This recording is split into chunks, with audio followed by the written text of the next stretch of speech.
വീണാമണി നമസ്കാരം. അതായത് ഈ അടുത്ത കാലത്ത് ഇങ്ങനെ ആത്മഹത്യ ചെയ്തു എന്ന് പറഞ്ഞുകൊണ്ടുള്ള സംഭവങ്ങൾ പുറത്തു വരികയാണ്. ഒരു സാഹചര്യത്തിൽ ആത്മഹത്യ ചെയ്യാൻ സാഹചര്യമില്ലാത്ത ആളുകളാണ്, പ്രമുഖരായ ആളുകളാണ് ആത്മഹത്യ ചെയ്തു എന്നുള്ള രൂപത്തിൽ കാര്യങ്ങൾ വരുന്നത്. അതിൽ ഏറ്റവും പ്രധാനപ്പെട്ട ADM നവീൻ ബാബുവിൻ്റെ മരണമായിരുന്നു. അതിനുശേഷമാണ് ഡോക്ടർ ജോർജ് പി എബ്രഹാം ആത്മഹത്യ. അതായത് സുപ്രസിദ്ധനായ ഡോക്ടറാണ്. ലേക്ക് ഷോറിലെ ഏകദേശം 2500-3000 ശസ്ത്രക്രിയകൾ, വൃക്ക ശസ്ത്രക്രിയ നടത്തിയിട്ടുള്ള പ്രഗത്ഭനായ സിൻസിയറായ ഒരു ആളാണ് അദ്ദേഹം. തുരുത്തുശ്ശേരി, അതായത് എറണാകുളം നെടുമ്പാശ്ശേരിക്ക് അടുത്ത തുരുത്തുശ്ശേരി അദ്ദേഹത്തിൻ്റെ ഫാം ഹൗസിലാണ് തൂങ്ങി മരിച്ചതായി കാണപ്പെട്ടത്. ഇതിനെക്കുറിച്ചിട്ട് ഇതിനിടയിൽ എന്നോട് വളരെ ഗൗരവമായി തന്നെ വീണാമണി നവീൻ ബാബുവിൻ്റെ കൊലപാതകമാണെന്ന് പറഞ്ഞ പോലെ ചില കാര്യങ്ങൾ വെളിപ്പെടുത്തേണ്ടത്. എന്താണ് വീണാമണിക്ക് പറയാനുള്ളത്? നമസ്തേ. ജനങ്ങളോട് പറയാനുള്ളത്, ലേക്ക് ഷോർ ഹോസ്പിറ്റലിനെ പറ്റി നല്ല രീതിയിലുള്ള ഒരു വിവരങ്ങളെല്ലാം ജനങ്ങൾ ഒരു രഹസ്യാന്വേഷണം നടത്തുമ്പോൾ നമുക്ക് മനസ്സിലാക്കാൻ പറ്റുന്നത് അവിടുത്തെ ഹോസ്പിറ്റലിനെ പറ്റി ഒരു നല്ല വാർത്തകളും കേൾക്കാനിടയാവുന്നില്ല. അതേ സ്ഥാനത്ത് ഈ ഡോക്ടറെ പറ്റി എല്ലാവർക്കും നല്ല മതിപ്പാണ്, നല്ല ഡോക്ടറാണ് എന്ന ഒരു മതിപ്പ് എല്ലാവർക്കും ഉണ്ട് താനും. പക്ഷേ ഈ ഹോസ്പിറ്റലുകളിൽ നടക്കുന്നത് എറണാകുളം ഭാഗങ്ങളിൽ ഏതെങ്കിലും രീതിയിലുള്ള വാഹനാപകടം നടക്കുമ്പോൾ ആ ഹോസ്പിറ്റലിലേക്ക് ജനങ്ങൾ പെട്ടെന്ന് എത്തിക്കുന്ന സമയത്ത് അവിടെ വെന്റിലേറ്ററിലാണെന്നും പറഞ്ഞിട്ട് അവിടുത്തെ ശരീരത്തിൻ്റെ ഏതൊരു കുട്ടി, അതായത് ഇപ്പോൾ ശരിക്കും ആക്സിഡൻറ്റ് പറ്റുന്ന കൂടുതലായിട്ട് 23 വയസ്സും 19 വയസ്സും ഇടയിലുള്ള കുട്ടികളുടെ ശരീരത്തിൻ്റെ എല്ലാ അവയവങ്ങളും വിദേശ രാജ്യങ്ങളിലേക്ക് വിൽക്കപ്പെടുകയും അതുപോലെ തന്നെ ഈ കുട്ടിയുടെ ബോഡി മാത്രമാണ് തിരിച്ചു കൊടുക്കുകയും ചെയ്യുന്ന രക്ഷിതാക്കൾക്ക്. അപ്പോൾ ഇത് ഒരു ഹോസ്പിറ്റലിൽ പോയാൽ പെട്ടെന്ന് നമ്മൾ പരമാവധി മറ്റൊരു ഹോസ്പിറ്റലിലേക്ക് കാണിക്കാൻ നോക്കണം, അല്ലെങ്കിൽ ഇത് അപകടങ്ങൾ ഉണ്ടാവും. അപ്പോൾ ഇതിൻ്റെ എല്ലാ സത്യാവസ്ഥകളും അറിയുന്ന ഒരു ഡോക്ടറായിരുന്നു ഈ ഡോക്ടർ. അപ്പോൾ ഈ ഡോക്ടറെ ഭീഷണിപ്പെടുത്തി എന്തോ ഒരു ലെറ്റർ അയച്ചു, അതായത് ലെറ്റർ എഴുതി വെച്ചു, ഞാൻ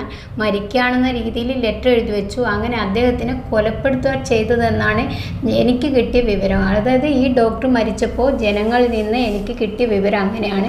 അപ്പോൾ ഇദ്ദേഹത്തെ ഏതോ രീതിയിൽ കൊലപ്പെടുത്തി ഇതിൻ്റെ ഈ ലേക്ക് ഷോർ ഹോസ്പിറ്റലിലെ രഹസ്യ വിവരങ്ങൾ ഒരുപാട് അറിയുന്ന ഒരു ഡോക്ടറായിരുന്നു. അപ്പോൾ അതുകൊണ്ട് തന്നെ അദ്ദേഹത്തെ ഇല്ലാതാക്കുക എന്നത് അവിടുത്തെ ഹോസ്പിറ്റലിലെ പ്രധാനിയായിട്ടുള്ള ഒരുപാട് ആൾക്കാരുടെ ഒരു അജണ്ടയായിരുന്നു. അതിൻ്റെ പേരിൽ തന്നെയാണ് അദ്ദേഹത്തിന് ഇങ്ങനെ കൊലപാതകം നടത്തിയിട്ട് ഒരു തൂങ്ങിമരണാക്കി മാറ്റിയത്. ഇതിനെപ്പറ്റി രഹസ്യാന്വേഷണം നടത്തുമ്പോൾ നമുക്ക് ശരിക്കും മനസ്സിലാവും ലേക്ക് ഷോർ ഹോസ്പിറ്റൽ എന്താണെന്നും അതുപോലെ ഈ ഡോക്ടർ ഏറ്റവും നല്ലൊരു ഡോക്ടറാണെന്നും ജനങ്ങളിൽ നിന്ന് തന്നെ നമുക്ക് കിട്ടും. ഞാൻ നേരത്തെ ഈ ഹോസ്പിറ്റലിൽ ഒരു SST യുവതി അവരുടെ വൃക്ക തട്ടിയെടുക്കുന്നതുമായി ബന്ധപ്പെട്ട് വലിയൊരു ആരോപണം എന്നെ ഉന്നയിക്കുകയും അത് ഞാൻ പബ്ലിഷ് ചെയ്യുകയും ചെയ്തിരുന്നു. അതിൻ്റെ പേരിൽ പോലീസ് കേസെടുക്കാൻ പോലും വിമുഖത കാണിച്ചിരുന്നു. ഞാൻ പിന്നെ അന്വേഷിച്ചപ്പോഴാണ് ഇത് നമ്മുടെ സാധാരണക്കാരൻ്റെ ഹോസ്പിറ്റലല്ല, ഇത് ആരുടെ ഹോസ്പിറ്റലാണെന്ന് അറിയാമോ? ആരുടേതാണ്? യൂസഫ് അലിയുടെ അടുത്ത ബന്ധുവിൻ്റെ ഹോസ്പിറ്റലാണ്. അപ്പം നമ്മൾ ഊഹമല്ല, സത്യാവസ്ഥയിലേക്ക് കിടക്കുകയാണ്. എന്തും അവിടെ എന്ത് നടന്നാൽ അതിനൊന്നും ആരും ചോദ്യം ചെയ്യാനോ പോലീസ് കേസെടുക്കാനോ ഒന്നും തയ്യാറല്ല. നേരത്തെ പത്തനംതിട്ടയിൽ നരബലി നടന്നതുമായി ബന്ധപ്പെട്ടുള്ള ഇഷ്യൂ വന്നപ്പോഴും അതിൽപ്പെട്ട പല ആളുകളെയും ഇവിടെ കണ്ടിരുന്നതായിട്ട് അന്ന് ഇൻ്റർവ്യൂ തന്നിട്ടുണ്ട് ചില ആളുകൾ. അപ്പോൾ നരബലിയുമായി ബന്ധപ്പെട്ട ആളുകൾ ഇവിടെ എന്തിനാണ് വരുന്നത്? അപ്പോൾ അവയവ മാഫിയയുമായിട്ട് ബന്ധപ്പെട്ടിട്ടാണ് എന്ന് കൃത്യമായിട്ട് അതിനകത്ത് മൊഴി നൽകിയിരുന്നു. അത് ഞാൻ പബ്ലിഷ് ചെയ്തിട്ടുള്ളതാണ്, വീഡിയോ ചെയ്തിട്ടുള്ളതാണ്. അപ്പോൾ തീർച്ചയായും കണ്ണൂർക്കാരിയായ ഒരു യുവതിയാണ് ഈ അടുത്ത കാലത്ത് ഞാൻ പബ്ലിഷ് ചെയ്തത്. അവരുടെ വൃക്ക തട്ടിയെടുക്കാൻ വേണ്ടി ശ്രമിക്കുകയും പണം കൊടുക്കാമെന്നാണ് കൊണ്ടുപോവുകയും ചീറ്റ് ചെയ്തു എന്ന് പറയുന്ന കാര്യം. ഇപ്പം മുമ്പൊക്കെ ഞാൻ പണ്ട് ബേബി മെമ്മോറിയൽ ഹോസ്പിറ്റൽ 2001-2002 ഞാൻ കിഡ്നി റാക്കറ്റിനെ കുറിച്ച് വാർത്ത കൊണ്ടുവന്നത്. അന്ന് ഗവൺമെൻറ് അന്വേഷണം നടത്തി ആ ഹോസ്പിറ്റൽ കിഡ്നി റാക്കറ്റ് നടക്കുന്നുണ്ടെന്ന് അവിടുത്തെ ഉദ്യോഗസ്ഥന്മാരും അവിടുത്തെ ഉടമകളും ഡോക്ടർമാരും എത്തിക്സ് കമ്മിറ്റി എല്ലാം അടങ്ങുന്ന ഒരു ഗ്യാങ്ങാണ് പ്രവർത്തിക്കുന്നതെന്ന് കണ്ടെത്തുകയുണ്ടായി. എന്നാൽ KM മാണിയുടെ മരുമകൻ സുനിൽ ജോർജ് ആണ് അതിൻ്റെ പ്രധാനപ്പെട്ട നെഫ്രോളജിസ്റ്റ് എന്നുള്ള നിലയിൽ ആ കേസെല്ലാം അട്ടിമറിക്കപ്പെട്ടു. എന്തിന് കോടതിയിൽ പോലും എനിക്കെതിരെ വിധി വന്നു. റിപ്പോർട്ട് എന്തായിരുന്നു അറിയോ? ഇവിടെ മാഫിയ പ്രവർത്തിക്കുന്നുള്ള റിപ്പോർട്ടുണ്ടായിട്ട് പോലും ഞാൻ ഇവിടെ നടക്കുന്നതായി പരാതി എന്ന് വാർത്ത എന്നെ ശിക്ഷിച്ചുകൊണ്ട് ഉത്തരവുണ്ടായി. ജഡ്ജിമാരെ പോലും വിലക്കെടുത്തായി അവിടെ 1 കോടി ഉറുപ്പിക കൊടുത്തതായിട്ട് അവിടുത്തെ ഒരു പത്രം റിപ്പോർട്ട് ചെയ്യേണ്ടായി. അപ്പം ഒരു വലിയ മാഫിയ റാക്കറ്റാണ്, നമ്മൾ വിചാരിക്കുന്ന മാതിരിയല്ല. അപകടത്തിൽപ്പെട്ട് ജോസഫ് എന്ന് പറയുന്ന ഒരാളുടെ ജോസഫിൻ്റെ ഒരു കഥ പറഞ്ഞുകൊണ്ട് നമ്മൾ ഒരു സിനിമയിൽ വന്നിട്ടുണ്ട്. അപ്പോൾ ഈ സന്ദർഭത്തിൽ ഇത്തരം കാര്യങ്ങളെ സംബന്ധിച്ച് നേരത്തെ എനിക്ക് ഇൻഫർമേഷൻ ഉണ്ടായിരുന്നു. ജോർജ് പി എബ്രഹാമല്ലേ, അദ്ദേഹത്തിൻ്റെ മരണം ഒരു ദുരൂഹ മരണമാണെന്നും അദ്ദേഹത്തെ കൊന്ന് കെട്ടിത്തൂക്കിയതാണെന്നും അദ്ദേഹത്തെ കൊണ്ട് ബോധപൂർവം ലെറ്റർ എഴുതിപ്പിച്ചതാണെന്നുമാണ് പറഞ്ഞത്. അതിനകത്ത് ലെറ്ററിൽ പറഞ്ഞെന്താ, അദ്ദേഹത്തിന് കൈക്ക് വിറയുന്നുണ്ട്, ഓപ്പറേഷൻ ശരിക്കും നടത്താൻ പറ്റുന്നില്ല എന്നൊക്കെ. അത് ശുദ്ധ അപസംബന്ധമാണ് അദ്ദേഹത്തിൻ്റെ ബന്ധുക്കളിൽ നിന്നൊക്കെ വിവരം കിട്ടിയിട്ടുള്ളത്. ഇതേപോലെ ഒരു കൊലപാതകമാണ് ADM നവീൻ ബാബുവിൻ്റെ കൊലപാതകം. അദ്ദേഹത്തിനെ കൊന്ന് കെട്ടിത്തൂക്കിയാണെന്ന് എല്ലാ മേഖലകളിൽ നിന്ന് കൃത്യമായി തെളിവ് വന്നു. ഇൻക്വസ്റ്റ് നടത്തി, മാസ്റ്റർ നടത്തി. അതെങ്ങനെ ബന്ധുക്കളില്ലാതെ, ബന്ധുക്കളെ അറിയിച്ചോ ഞങ്ങൾ വരികയാണെന്ന്, ബന്ധുക്കളില്ലാതെ നടത്താൻ പാടില്ല എന്നാണ്. പിന്നെ അതിന് ശേഷം പരിയാരം മെഡിക്കൽ കോളേജ്, 2 മെഡിക്കൽ കോളേജുകൾ തലശ്ശേരിയിലും കണ്ണൂരിലും ഉണ്ടായിട്ടും അവിടെ നിന്ന് കൊണ്ടുപോകാതെ നേരെ പരിയാരം മെഡിക്കൽ കോളേജിൽ കൊണ്ടുപോയി മാത്രം സാറേ, അവിടെ നിന്ന് പോസ്റ്റ്മോർട്ടം ഒന്നും ചെയ്തില്ല. അത് ബന്ധപ്പെട്ടവർക്ക് അത് ഇപ്പോഴും ആ വീഡിയോസ് നോക്കിയാൽ മനസ്സിലാവും. ഒരു പോസ്റ്റ്മോർട്ടം ചെയ്യാതെയാണ് അവിടെ റിപ്പോർട്ട് കോടതിയിൽ കൊടുത്തത്. ആന്തരികവയം പരിശോധിച്ചതിൻ്റെ റിപ്പോർട്ടില്ല, ഭക്ഷണാവശിഷ്ടം പരിശോധിച്ചതിൻ്റെ ഇല്ല, തലയിൽ നമ്മൾ സ്കള്ളില്ല, തലച്ചോറ് ഉള്ളിൽ തുറന്നിട്ടുള്ള ഒരു ഓപ്പറേഷൻ, അങ്ങനെ ഒരു സംഭവം നടന്നിട്ടില്ല. ഈ സംഭവം മരണപ്പെട്ടെന്ന് തന്നെ ഞാൻ ഈ പോസ്റ്റ്മോർട്ടം ചെയ്തു എന്ന് പറഞ്ഞ് ഇവരിങ്ങോട്ടേക്ക് കൊടുത്തപ്പോൾ ഞാൻ പോലീസിനെ ഇത് അറിയിച്ചിട്ടുണ്ടായിരുന്നു. എന്നിട്ടും ഇത് ഇത്രയും രഹസ്യമൊക്കെ വെച്ചിട്ട് ഒരു ബോഡി പെട്ടെന്ന് കത്തിക്കാൻ ഒരു അജണ്ട അവർ ഏറ്റെടുത്തു. അതിനുശേഷവും അവരിപ്പോൾ 4 മാസം ഗീതാ മേഡത്തിൻ്റെ സത്യസന്ധമായ റിപ്പോർട്ട് പൂഴ്ത്തിവെച്ചു. ഇപ്പം അത് പുറത്തേക്ക് കൊണ്ടുവന്നു. അപ്പോൾ ഇതിപ്പം കൊണ്ടുവന്നതിന് കാരണം ഒന്നേ ഉള്ളൂ, ദിവ്യയുടെ അറിവോടെ ചെയ്ത ഈ പ്രവൃത്തി, കൊലപാതകം ദിവ്യയോ അല്ലെങ്കിൽ CPMൻ്റെ ആൾക്കാരോ എല്ലാം ഇതിൻ്റെ അകത്ത് ഒരു അടുത്ത കലക്ടറോ അല്ലെങ്കിൽ ബന്ധുക്കളോ പറഞ്ഞിട്ട് തൂങ്ങി മരിച്ചു എന്നാക്കി മാറ്റാൻ വേണ്ടിയിട്ടുള്ള ഒരു എത്തിപ്പെടലാണ് ഇവിടെ ഉണ്ടാകുന്നത്. അല്ലെങ്കിൽ ഗീതാ മേഡത്തിൻ്റെ റിപ്പോർട്ടൊക്കെ പണ്ടേ കോടതിയിൽ കൊടുക്കേണ്ടതായിരുന്നു, അത് കൊടുത്തിട്ടില്ല. ഇതേപോലെ ഞാൻ ഫൈറ്റ് ചെയ്തൊരു കേസാണ് കവിയൂർ കേസ്. കവിയൂർ കേസിൽ ഒരു 15 വയസ്സുകാരിയെ പെൺകുട്ടിയെ ബലാത്സംഗം ചെയ്ത ശേഷം കൊന്ന് കെട്ടിത്തൂക്കി അച്ഛനെ ബാക്കി എല്ലാവരെയും വിഷം കൊടുത്ത്, പാൽക്കഞ്ഞിയിൽ വിഷം കൊടുത്ത് കൊന്നു.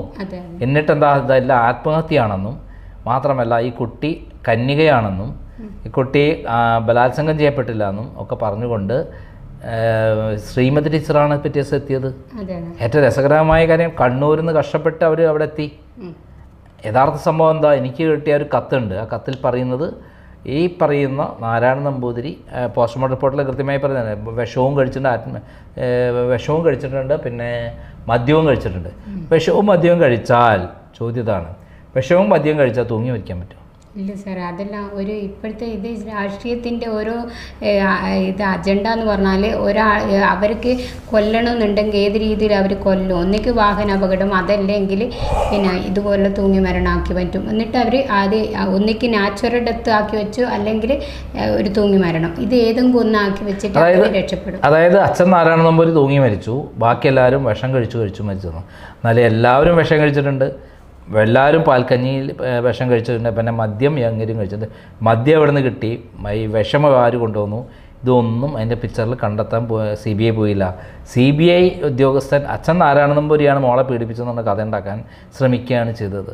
ഇപ്പം ഇദ്ദേഹത്തെ സംബന്ധിച്ചിടത്തോളം ഒരു ആത്മഹത്യാക്കുറിപ്പ് കൈ കിട്ടുകയും ഉന്നതമായ ബന്ധമുള്ളതിനാൽ യാതൊരു അന്വേഷണവും നടക്കുന്നില്ല എന്നുള്ള വിവരമാണ് നമ്മുടെ മുന്നിലുള്ളത്. അല്ല, എൻ്റെ കയ്യിൽ ഇപ്പോൾ തോക്കുണ്ട്. ഞാൻ സാറിന് ഇവിടെ നിന്ന് മുറിയിലിട്ടിട്ട് ആരും ഇല്ലാത്ത സമയത്ത് തോക്ക് കാണിച്ച് ഭീഷണിപ്പെടുത്തി ലെറ്റർ എഴുതുമെന്ന് പറയുമ്പോൾ എഴുതാണ്ടിരിക്കാൻ പറ്റത്തില്ലല്ലോ. ഈ പിന്നെ കവിയൂർ കേസിൽ 2 കുട്ടികളുടെ കഴുത്തിൽ ഞെരിച്ചതിൻ്റെ ഇതുണ്ടായിരുന്നു. എന്താ സംഭവം എന്ന് വെച്ചാൽ, എനിക്ക് തോന്നുന്ന കത്തിൽ ആ ഒരു പോലീസുകാരൻ, ഈ കൃത്യനിർവഹണത്തിൽ ഉൾപ്പെട്ട ഒരു പോലീസുകാരൻ പറഞ്ഞെന്താ അറിയോ, ഈ 2 പേരെ കൊണ്ട് ആത്മഹത്യാക്കുറിപ്പ് എഴുതിച്ചു. അതിൽ പിമ്പ് മാത്രമല്ല, ലതാ നായർ മാത്രമാണ് പ്രതി, വേറെ ആരും ഇല്ല എന്ന് പറഞ്ഞിട്ട്. അപ്പോൾ മറ്റുള്ളവരെ ഒന്നും വാച്ച് ചെയ്യില്ല. അപ്പോൾ അതിന് വേണ്ടിയിട്ട് കഴുത്ത് ഞെരിച്ച് നാരായണ നമ്പൂതിരിയെയും മകൾ അനഘയല്ല, ഈ പിന്നെ നാരായണ നമ്പൂതിരിയല്ല, ഈ 2 ചെറിയ കുട്ടികളുണ്ട്, അവരെ കഴുത്ത് ഞെരിച്ച് കൊല്ലണ്ടെങ്കിൽ നിങ്ങൾ എഴുതിക്കോ എന്ന് പറഞ്ഞിട്ട് എഴുതിപ്പിച്ച് 2 പേരെ കൊണ്ട്, അനഘയെ കൊണ്ടും അതേപോലെ നാരായണ നമ്പൂതിരി, അതേപോലെ ഈ ഡോക്ടറെ കൊണ്ട്, ജോർജ് പി തോമസ് കൊണ്ട് ഭീഷണിപ്പെടുത്തി അല്ലെങ്കിൽ അദ്ദേഹത്തെ കൊണ്ട് എഴുതിപ്പിച്ചതാണ് എന്നുള്ള വിവരങ്ങൾ ഹോസ്പിറ്റലിൽ തന്നെ ചില വിവരങ്ങൾ പുറത്തു വരികയാണ്. അതിപ്പോൾ അതാണിപ്പം വീണാമണി കൃത്യമായി പറഞ്ഞിരിക്കുന്നത്. പറയാൻ കാരണം ഹൈക്കോടതിയിലെ ഒരു അഡ്വക്കേറ്റ് കഴിഞ്ഞ വർഷം പിന്നെ എത്രയും പെട്ടെന്ന് വാ, ഒരു അവയവം നിങ്ങൾക്ക് കിട്ടുന്നുണ്ട്, അതുകൊണ്ട് ശസ്ത്രക്രിയ ചെയ്യാമെന്ന് പറഞ്ഞൊരു ഒരു വക്കീലിനെ വിളിക്കുന്നു. അവർ 25 ലക്ഷം റുപ്യ ആ ഹോസ്പിറ്റലിൽ കെട്ടിവെച്ചിട്ടുണ്ടായിരുന്നു. പക്ഷേ എന്താ പറയണ്ടത്, പെട്ടെന്ന് തന്നെ ആ ഭാര്യയോട് പോലും പറയാതെ ആ വക്കീൽ ഹോസ്പിറ്റലിലെത്തുകയും ആ ഹോസ്പിറ്റലിലെത്തിയ സമയത്ത് അദ്ദേഹത്തിൻ്റെ ശരീരത്തിൻ്റെ മറ്റ് അവയവങ്ങൾ മുഴുവനും ഇവരെടുത്തിട്ട് വൻപിച്ച വിലക്ക് വിൽക്കുകയും ചെയ്തു. ഇവർക്ക് 25 ലക്ഷം കൊടുത്തിട്ടില്ല, ബോഡിയാണ് കൊടുത്തത്. അപ്പോൾ ഇത് കുടുംബത്തിൽ അവരിത് കേസ് കൊടുക്കുമ്പോൾ ഇവർ തനിയെ മരിച്ചതാണെന്നും ഇവർക്കിത് എന്താ പറയണ്ടത് കിഡ്നിക്ക് നല്ല ഡേഞ്ചർ അവസ്ഥ ഇല്ലാത്ത കള്ളത്തരം പറഞ്ഞിട്ട് ആ ഹോസ്പിറ്റലിൽ അവരെ ചതിക്കുക ചെയ്തത്. 25 ലക്ഷം രൂപയും അടിച്ചു മാറ്റി ഇവരുടെ അവയവങ്ങൾ മുഴുവനും വിദേശ രാജ്യങ്ങൾക്ക് അയക്കുകയും ചെയ്തു. ഇത്തരത്തിലുള്ള ഈ ഹോസ്പിറ്റലുകൾ ഇനി രഹസ്യാന്വേഷണം നടത്തിയിട്ട് ഇതിനെ പുറത്തു കൊണ്ടുവന്നില്ലെങ്കിൽ ഇവിടെ ഇനിയും മരണങ്ങൾ ഇതുപോലുള്ള കാണാനിടയാവും. അതുകൊണ്ടാണ് ഞാൻ സാറിനോട് ഇത് പറഞ്ഞത്. സാറ് മുൻപിൽ ഒരു 17-ാം തോന്നുന്നേ പെരിയാരത്ത് ഹോസ്പിറ്റലിനെ പറ്റി ഒരു വാർത്ത കൊടുത്തിട്ടുണ്ടായിരുന്നു. അവിടുത്തെ അവയവങ്ങൾ ഇങ്ങനെ പേഷ്യൻ്റ് കണ്ണൂർ. അപ്പോൾ അതിൻ്റെ തന്നെ ഞാൻ രഹസ്യാന്വേഷണം നടത്തിയപ്പോൾ ഒരുപാട് ആൾക്കാർ എന്നോടും പറഞ്ഞിട്ടുണ്ടായിരുന്നു ഇതിങ്ങനെ പരിഹാരത്ത്. അതുകൊണ്ട് തന്നെയാണ് നവീൻ ബാബു സാറിൻ്റെ കാര്യങ്ങളൊക്കെ ഞാനിതിങ്ങനെ ജനങ്ങൾ പറയുന്നത് കൊണ്ടാണ് പോസ്റ്റ്മോർട്ടം ചെയ്തിനോ ഇല്ലയോ എന്നൊക്കെ അന്വേഷിച്ചിട്ട് അന്നില്ല എന്ന റിപ്പോർട്ട് എനിക്ക് കിട്ടിയത്. സാർ അത് പരിയാരം മെഡിക്കൽ കോളേജിനെ പറ്റി 2017 തോന്നുന്നു ഒരു വാർത്ത ഇട്ടിട്ടുണ്ടായിരുന്നു. ഈ ക്രൈം കൊടുക്കുന്ന വാർത്തകൾ മുഴുവനും സത്യസന്ധമാണ്. അതുകൊണ്ടാണ് അതായത് ഞാനിപ്പോൾ ലാസ്റ്റ് കൊടുത്തിരിക്കുന്നത് കോവിഡ് കാലത്ത് 2020 കാലത്ത് കോവിഡ് പേഷ്യൻസ് സൂക്കട് കൂടിയ വയസ്സായ ആളുകളെ കൊണ്ടുപോയിട്ട് ഒരു പ്രത്യേക മറയ്ക്കുള്ളിൽ കൊണ്ടുപോകണു. അവിടെ കൊണ്ടുപോയി കഞ്ഞി പോലുള്ള സാധനം കുത്തി കയറ്റുന്നു. പിന്നെ അവരെ ബോഡി അവർ കൊന്നിട്ട് നേരെ പാക്ക് ചെയ്യുന്നു എന്നുള്ള കാര്യം ഞാൻ റിപ്പോർട്ട് ചെയ്തിരുന്നു. അവിടെ നിന്നുള്ള ചില ആളുകൾ എനിക്ക് ഇൻഫർമേഷൻ തന്നതാണ്. അപ്പം അത് എന്നിട്ട് എനിക്കെതിരെ കേസെടുത്തു. ഇതിപ്പോൾ റിപ്പോർട്ട് ചെയ്ത് അതിന് അന്വേഷിക്കാനല്ല, ഞാൻ മുഖ്യമന്ത്രി പരാതി കൊടുത്ത് അന്വേഷിക്കാൻ ഹെൽത്ത് സെക്രട്ടറി അത് പോയി. പക്ഷേ അത് ഉണ്ടായിട്ട് പോലും എന്നെ കള്ളക്കേസിൽ കുടുക്കി അറസ്റ്റ് ചെയ്യാൻ വേണ്ടിയിട്ടാണ് ശ്രമിച്ചത്. അങ്ങനെയുള്ള ഒരു ഗവൺമെൻറ്റാണ് കേരളത്തിലുള്ളത്. വീണ ജോർജ് അല്ലേ ഈ ഇത്തരത്തിലുള്ള തട്ടിപ്പുകളും വെട്ടിപ്പുകളും മാത്രം മുതലുള്ള ആരോഗ്യ വകുപ്പിനെ കുത്തഴിഞ്ഞതാക്കി എല്ലാം നശിപ്പിച്ച് പണമുണ്ടാക്കുന്ന ഒരു തട്ടിപ്പുകാരി മാത്രമാണ് ഈ വീണ ജോർജ് എന്ന് ഞാൻ നേരത്തെ റിപ്പോർട്ട് ചെയ്തു. ഇപ്പം എല്ലാവരും വിളിച്ച് പറയാണ്. ഇപ്പോൾ മൊത്തത്തിൽ ജനങ്ങളുടെ അഭിപ്രായം ഉണ്ട്. അവരൊക്കെ രഹസ്യാന്വേഷണം നടത്തിയ ഒരു പോലീസുകാരനും ഇങ്ങനത്തെയുള്ള ഹോസ്പിറ്റലിൽ നിന്ന് നല്ല വിവരം കിട്ടില്ല, ഉറപ്പാണ്. അതായത് ഡോക്ടർ അസാധാരണ കഴിവുള്ള മാന്യനായ എല്ലാവരോടും നല്ല രൂപത്തിൽ സംസാരിക്കുന്ന അദ്ദേഹത്തിനടുത്ത് പോയി കഴിഞ്ഞാൽ തന്നെ നമുക്ക് ഓട്ടോമാറ്റിക് അദ്ദേഹത്തിൻ്റെ ചികിത്സയിലേക്ക് പോകാൻ ശ്രമിച്ചതായി ഒരു കൂളായിട്ട് ഒരു ഉറുമ്പ് അരിക്കുന്ന പോലെ ഉറുമ്പ് കടിക്കുന്ന വേദന പോലും ഉണ്ടാവില്ല എന്ന് പറഞ്ഞിട്ടാണ് പലരെയും വിശ്വാസം കൊടുത്തും ആശ്വാസം കൊടുത്തും ഓപ്പറേഷൻ നടത്തുന്നത്.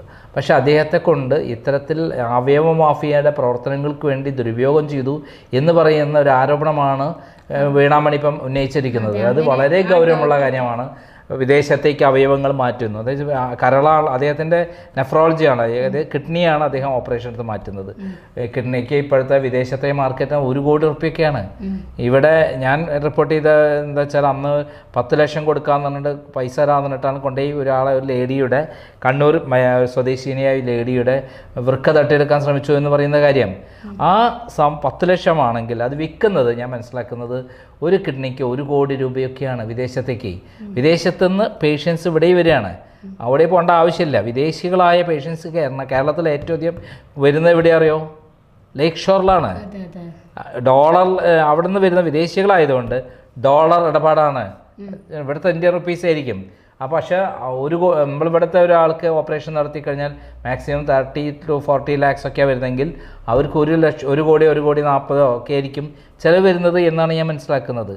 അതെ, ആ ഹോസ്പിറ്റലിൻ്റെ അഭൂതപൂർവമായ വളർച്ച, ഈ ഡോക്ടർ നല്ല കഴിവുള്ള ഡോക്ടർ അവിടെ ഉള്ളതുകൊണ്ടായിരുന്നു വളർച്ച. പക്ഷേ ഇനി ജനങ്ങൾ മനസ്സിലാക്കണം, ഡോക്ടറെ പോലും ഇങ്ങനെ കൊലപാതകം നടത്തിയിട്ട് തൂങ്ങി മരണമെന്നാക്കി. ഈ ആക്സിഡൻറ്റ് പറ്റുന്ന കുട്ടികളുടെ ആയാലും യുവാക്കളുടെ ആയാലും ആരുടെ ആയാലും അവയവങ്ങൾ വിദേശ രാജ്യങ്ങളിലേക്ക് അയക്കുന്നുണ്ട്. അതുകൊണ്ട് ജനങ്ങൾ മനസ്സിൽ വെച്ചിട്ട് നിന്നാൽ പോരാ, അത് പുറത്തു കൊണ്ടുവരാൻ ജനങ്ങൾ അവിടെ പോവാതിരിക്കുക, അതിനെതിരെ നിയമ നടപടിക്ക് പോവുക, അതേ വഴിയുള്ളൂ. നേരത്തെ ഞാൻ പറഞ്ഞല്ലോ, പിന്നെ പത്തനംതിട്ടയിൽ നരബലി നടന്നപ്പോൾ എന്നെ ഞെട്ടിച്ച സംഭവം, അതിൽ ഉൾപ്പെട്ട പ്രതികൾ ഈ ഒരാഴ്ച മുമ്പ് ഈ ഹോസ്പിറ്റലുണ്ടായിരുന്നു എന്ന് പറഞ്ഞാൽ അത് അവിടെ കണ്ട ഐ വിറ്റ്നസ്സിനോട് മൊഴി നൽകിയതാണ്. അതിനർത്ഥം എന്താണ്?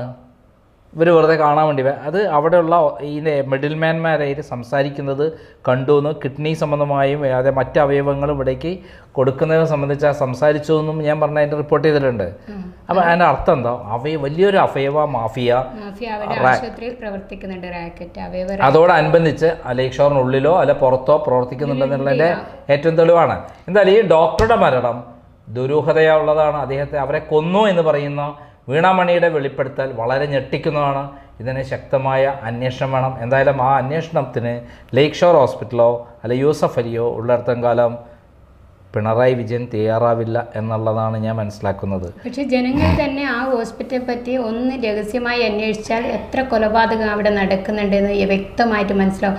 അതുകൊണ്ട് ഒന്നുകൂടി ജനങ്ങളോട് പറയാനുള്ളൂ, ഒരു ലേക്ക് ഷോർ ഹോസ്പിറ്റൽ പോകുമ്പോൾ നിങ്ങളുടെ കുട്ടികൾക്ക് ആരോഗ്യവും ആയുസ്സും വേണമെന്നുണ്ട് മറ്റേതെങ്കിലും ഗവൺമെൻറ് ഹോസ്പിറ്റലിൽ നോക്കുന്നതാണ് നല്ലത്. ഇങ്ങനെയുള്ള ആരോപണമാണ് വീണാമണി കേട്ടിട്ടുള്ളത് അല്ലേ? അവിടെയുള്ള പല ആളുകളും പറഞ്ഞ അറിവാണ് നമ്മൾ ബോധവൽക്കരണത്തിന് വേണ്ടി ഇതാവുന്നത്. അതുകൊണ്ട് തന്നെ ലേക്ക് ഷോർ ഹോസ്പിറ്റൽ അങ്ങനെ കൃത്യമായി നിയമപരമായി മുന്നോട്ട് പോകണം എന്നുള്ളതാണ് ഈ അവസരത്തിൽ പറയാനുള്ളത്. കാരണം ലേക്ക് ഷോർ ഹോസ്പിറ്റലിൻ്റെ ഉടമ എന്ന് പറയുന്നത് യൂസഫ് അലിയുടെ സ്വന്തം ബന്ധുവാണ്. അതൊക്കെ ശരി തന്നെ. പക്ഷേ സാധാരണക്കാരായ ജനങ്ങളോട്, പാവപ്പെട്ട രോഗികളോട് നീതി പുലർത്തണം എന്നുള്ളതാണ് നമുക്ക് അഭ്യർത്ഥിക്കാനുള്ളത്. ജനങ്ങൾക്ക് എല്ലാം ഇങ്ങനെ അപകടത്തിൽപ്പെടുത്തുന്ന ജനങ്ങളെ അവരെ രക്ഷിക്കണം എന്ന ഉദ്ദേശമായിരുന്നു ആ ഡോക്ടർക്ക്. അതുകൊണ്ടാണ് ആ ഡോക്ടറെ ഇല്ലാതാക്കിയത്. അപ്പോൾ ആ ഡോക്ടർ എങ്ങനെയാണ് മരിച്ചതെന്ന് ജനങ്ങൾക്ക് തന്നെ ഒരു രഹസ്യാന്വേഷണം നടത്തിയാൽ മനസ്സിലാവും. ഇവിടുത്തെ പോലീസ് അത് ചെയ്യില്ല എന്നറിയാം, കാരണം പോലീസിന് ചെയ്യാൻ അനുവദിക്കും. നമുക്ക് ഉറപ്പിച്ച് പറയാവുന്ന കാര്യം, ഡോക്ടർ ജോർജ് പി അബ്രഹാം ഒരിക്കലും തൂങ്ങി മരിക്കില്ല. ഉറപ്പാണ്. ഒരു കാരണവശാലും അദ്ദേഹം തൂങ്ങി മരിക്കില്ല. അദ്ദേഹം ഡോക്ടറാണ്, ആയിരക്കണക്കിന് ആൾക്ക് രക്ഷിച്ചുള്ള ആളാണ്. പിന്നെ ചികിത്സയെക്കുറിച്ച് അറിയാം. ഇങ്ങനെ ഒരു ചെറിയ വിറയിൽ വന്നു എന്നൊക്കെ പറഞ്ഞിട്ട് എഴുതി പിടിപ്പിച്ച ഒരു കഥ ഉണ്ടാക്കി കഴിഞ്ഞാൽ നമ്മൾ വിശ്വസിക്കാൻ പൊട്ടന്മാരാണോ ഈ കേരളത്തിലുള്ള ആൾക്കാർ? ആ ലെറ്റർ തന്നെ പരിശോധിച്ച സാറ് മനസ്സിലാവും, വിറയിലുള്ള കൈ കൊണ്ട് എഴുതിയ ലെറ്റർ അല്ല കാണുന്നത്. അപ്പോൾ അതെന്നെ മനസ്സിലാവും. അപ്പോൾ ജനങ്ങളെ ഇങ്ങനെ പൊട്ടന്മാരാക്കിക്കൊണ്ടേയിരിക്കലാണ്. ജനങ്ങൾ മനഃശാസ്ത്രപരമായിട്ട് ഇതിൻ്റെ കാര്യങ്ങൾ ശ്രദ്ധിച്ചിട്ട് കൈകാര്യം ചെയ്യുക. നിങ്ങളുടെ ജീവനും നിങ്ങളുടെ കുടുംബത്തിൻ്റെ ജീവനാണ് കയ്യിൽ എങ്കിൽ നിങ്ങൾ ഇത്തരത്തിലുള്ള ആ ഹോസ്പിറ്റലിൽ പോകുമ്പോൾ ജീവനാണോ വലുത് അല്ല നിങ്ങളുടെ പ്രാണനാണോ വലുത് നിങ്ങൾ ചിന്തിക്കുക. ഓക്കെ, നന്ദി, നമസ്കാരം.